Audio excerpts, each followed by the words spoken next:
তুমি কি জানো, গ্রামে কিছু বিল আছে যেগুলো শুধু পানিতে ভরা নয়, ওগুলো ভরা অভিশাপে। এই গল্পটি তেমনই এক বিলে জন্ম নেওয়া শাপলা ফুলকে নিয়ে, যার পাপড়ি আসলে মানুষের রক্তে রাঙা। আমাদের গ্রামে ছোট্ট একটা মেয়ে ছিল, নাম তার মিতা।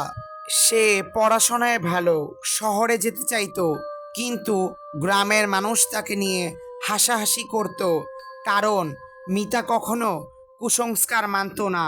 গ্রামের বুড়োরা বলতো, ওই বিলে নামিস না রে, শাপলা ছিঁড়িস না, ওই ফুলে ভূত বাস করে।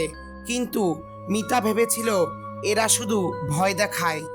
আমি যদি প্রমাণ করি এইসব মিথ্যে, তবে সবাই বুঝবে বিজ্ঞানী সত্যি।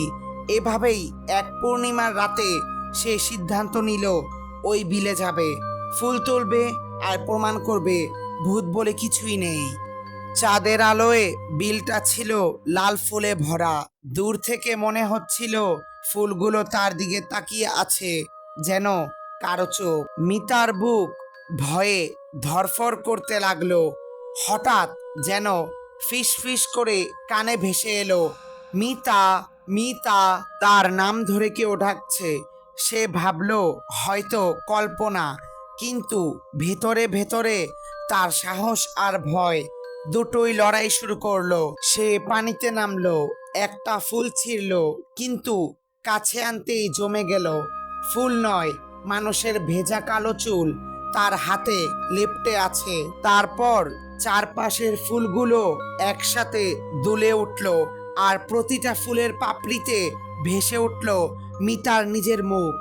সে আতঙ্কে বুঝতে পারল এই বিল আসলে আয়না, যেখানে মানুষ নিজের ভয়েই বন্দী হয়ে যায়। এখানে ঢুকলে আত্মা ফুলে আটকা পড়ে যায়। এই প্রথমবার মিতা অনুভব করলো বিজ্ঞান সবকিছু ব্যাখ্যা করতে পারে না, লোককথার ভেতরেও হয়তো লুকিয়ে আছে বাস্তব। তার অহংকার ভেঙে পড়ল। সে বুঝলো জ্ঞান মানে শুধুই বই না, কখনো কখনো মানুষের বিশ্বাসেও সত্যি থাকতে পারে। কিন্তু এখন অনেক দেরি হয়ে গেছে। মিতা প্রাণপণে দৌড়ে পারে উঠল, কিন্তু বিল থেকে অসংখ্য হাত বেরিয়ে এলো তাকে নিচে টেনে নেওয়ার জন্য। সে বাঁশঝাড় ধরে প্রাণপণে উঠতে পারলো, গ্রামে ফিরে এলো হাঁপাতে হাঁপাতে। কিন্তু তখনই গ্রামবাসীরা আতঙ্কে চিৎকার করে উঠল, ওটা মিতা না, ওর ছায়া তো নেই। মিতা থমকে দাঁড়ালো।